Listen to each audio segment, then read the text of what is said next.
There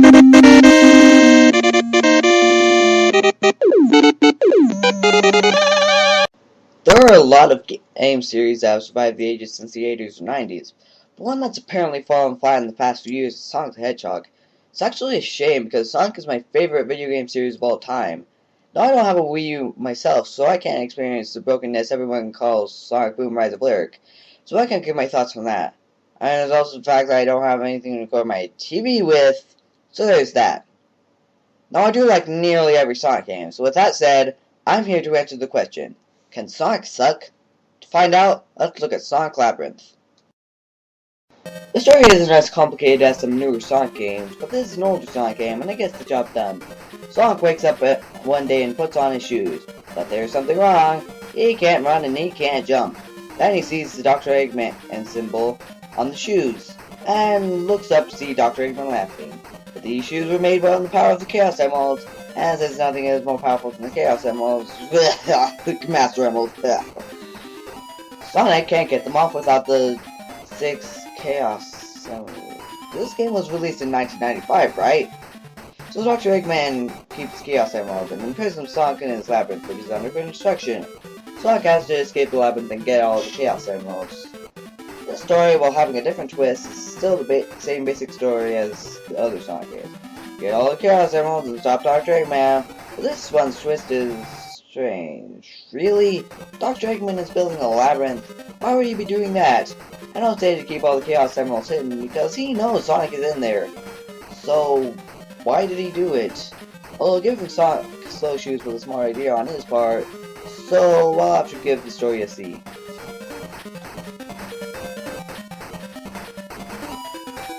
Now the first thing you'll notice about the gameplay is that Sonic is slow. And so spin dash, but he goes at a snail's pace when he's walking. Okay, maybe not a snail's pace, but still pretty slow. The game centers around collecting 3 keys in each non-boss level. You must beat each level within a time limit. There's 4 areas, Labyrinth of the Sky, Sea, Factory, and Castle. There's also 4 levels in each labyrinth, so you'll be collecting around 36 keys in the game. After you've collected the keys, you must enter the gold door. There's also a bonus stage in a level in the Labyrinth of the Sea, and if you clear it, you can get the last Chaos Emerald at the end of the game. Although I swear I saw another one somewhere else. I'll admit, it does somewhat feel like what a Sonic game would be if it was top-down. However, Sonic going so slow and having to run on the spin dash is not fun, so I'm going to give the gameplay a D. The graphics in this game are actually very nice. I can clearly tell where everything is and where. Everything stands out and it's really pleasing to the eye. Seriously, Game Gear looks much better than the Game Boy. Sure, I can find some nitpicks, but overall this game gets an A in my book.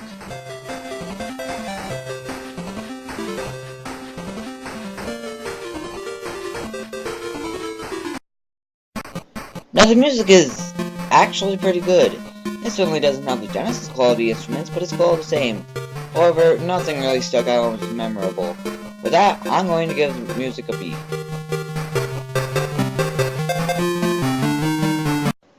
Oh, the level design. I really don't like the level design. So you have to use a spin dash most of the time, that's fine. So you spin dash up a slope, nope, there's a wall there. This becomes a prominent nuisance throughout the game. Levels can also become very confusing at times. This isn't a bad thing by itself, but combined with the timeline, I expect to see Sonic dying just because you couldn't find the way to get out of this predicament. For every boss, there is a soap which you have to collect rings. This is to give you extra lives before the boss. The bosses aren't too hard. They mainly consist of going to a certain place and spin dashing into the boss when he's weak. Yeah, I don't like the level design, especially with stuff like this. This isn't so bad, it can be fun at times. And the bosses can be fun too. It doesn't ruin the game, but certainly is really annoying, so the level design gets a D.